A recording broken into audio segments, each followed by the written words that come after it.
Assalamualaikum warahmatullahi wabarakatuh. Hai guys, we meet again. Kali ini kita berjumpa dalam kelas IPS. Untuk semester 2 ini, IPS ada 2 bab, bab 3 dan bab 4. Untuk video kali ini kita akan membahas salah satu bagian pada bab 3. Judul besar bab 3 adalah ketergantungan antar ruang dan pengaruhnya terhadap kesejahteraan masyarakat. Baik, sebelum kita memasuki pembelajaran kita, mari kita bersama-sama membaca basmalah. Bismillahirrahmanirrahim. Selanjutnya teman-teman, mari kita bersama-sama merefleksi diri. Barang siapa tidak mau bersabar menanggung kehinaan menuntut ilmu meskipun hanya sesaat, maka dia akan tetap berada dalam hinanya kebodohan untuk selama-lamanya. Oke guys, mari kita lihat apa saja yang dibahas pada ketergantungan antar ruang dan pengaruhnya terhadap kesejahteraan masyarakat. Jadi di sini ada 4 poin yang akan dibahas, yaitu perdagangan internasional, ekonomi kreatif, pusat-pusat keunggulan ekonomi, dan perdagangan bebas ASEAN. Pada video kali ini kita akan membahas 2 poin, yaitu perdagangan internasional dan ekonomi kreatif.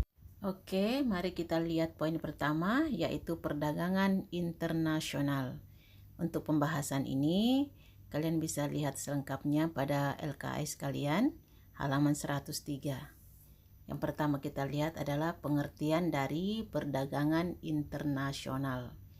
Jadi, perdagangan internasional adalah perdagangan barang atau jasa antar negara yang dapat diwakili penduduk atau badan suatu negara dan penduduk atau badan lembaga lain berdasarkan kesepakatan atau perjanjian antar negara yang bersangkutan.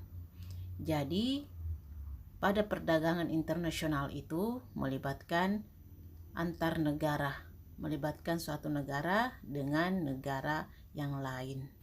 Baik, selanjutnya kita akan melihat faktor pendorong perdagangan internasional.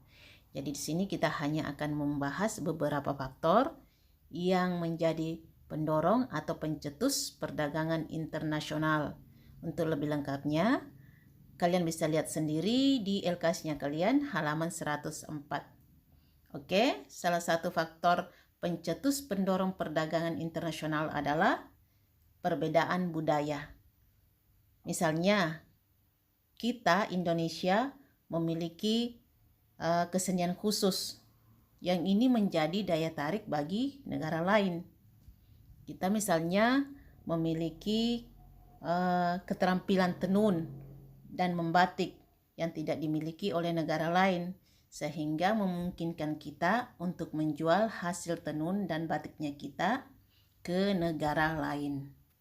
Oke kelas, setelah kalian membaca beberapa faktor pendukung perdagangan internasional, sekarang tugasnya kalian adalah menganalisis hubungan perdagangan Indonesia dengan negara lain.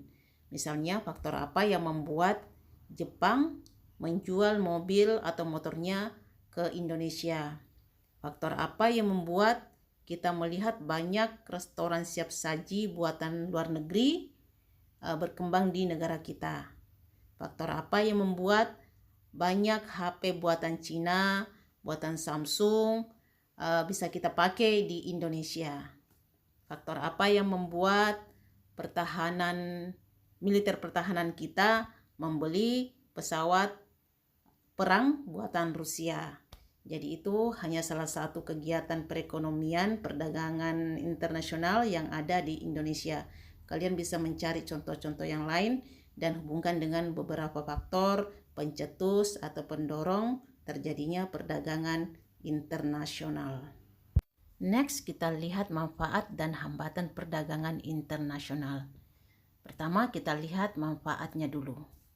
Salah satu manfaat perdagangan internasional adalah dengan melakukan perdagangan internasional, kebutuhan dalam negeri akan barang dan jasa dapat dipenuhi. Misalnya, kebutuhan kita akan kendaraan, kita dapat penuhi dengan membelinya dari Jepang. Pembahasan lengkap mengenai manfaat perdagangan internasional kalian bisa baca di LKS-nya kalian halaman 106. Selanjutnya kita akan melihat hambatan perdagangan internasional. 1. Perbedaan nilai mata uang antar negara. Perlakuan kebijakan ekspor dan impor.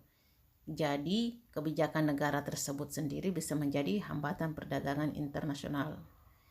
Pembayaran antar negara sulit dilakukan dan berisiko.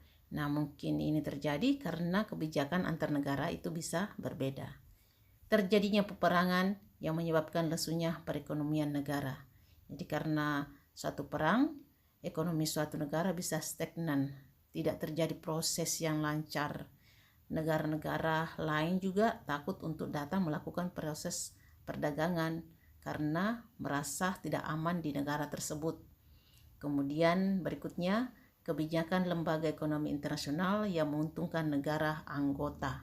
Misalnya, negara yang memiliki hak veto itu memiliki hak-hak istimewa terhadap negara lain. Proses pengiriman barang atau jasa yang membutuhkan waktu lama. Faktor penghambat berikutnya adalah pengenaan biaya masuk yang tinggi bagi barang atau jasa. Jadi, biaya ini semacam pajak untuk masuk. Nah, pajak yang tinggi atau biaya masuk yang tinggi akan membuat negara lain tidak tertarik untuk melakukan perdagangan dengan negara yang bersangkutan.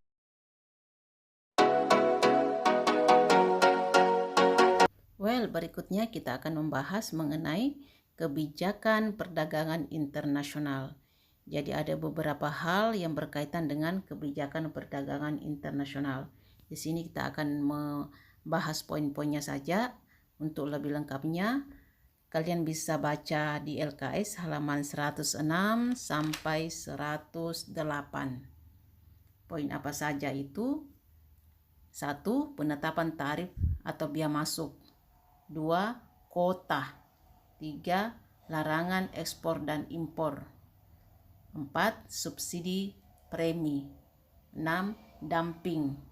Dan 7 adalah devaluasi.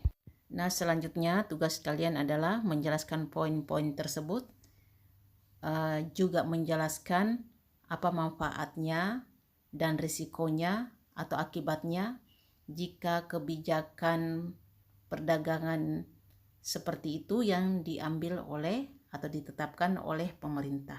Misalnya dumping.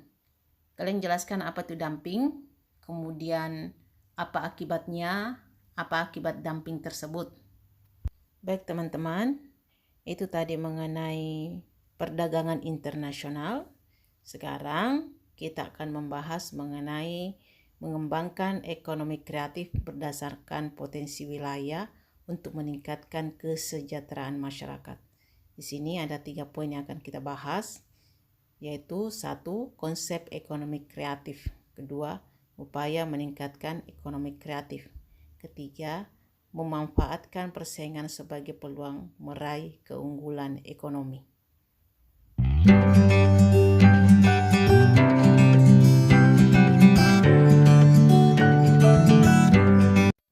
Pertama, kita akan melihat konsep ekonomi kreatif. Untuk penjelasan komplitnya mengenai konsep ekonomi kreatif, kalian bisa melihat di LKS halaman 111 sampai 113.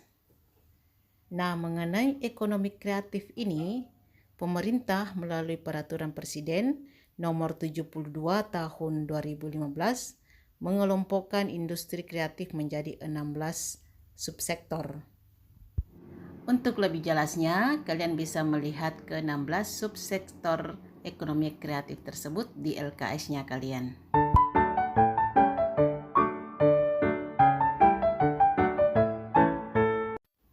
Pada part kedua ini kita akan melihat upaya pemerintah untuk meningkatkan ekonomi kreatif. 1. Menyiapkan intensif untuk memacu pertumbuhan industri kreatif berbasis budaya. Jadi pemerintah memberikan modal untuk masyarakat mengembangkan kreativitas yang berdasarkan budaya, misalnya kesenian tari tertentu atau pengembangan suatu adat tertentu. Kemudian 2, menyusun roadmap industri kreatif yang melibatkan departemen pendidik pemerintah dan kalangan swasta. 3, menyusun program komprehensif untuk menggerakkan industri kreatif melalui pendidikan, pengembangan sumber daya manusia, desain, mutu, dan pengembangan pasar. 4, memberikan perlindungan hukum dan intensif bagi karya industri kreatif. 5, membentuk Indonesia Creative Council.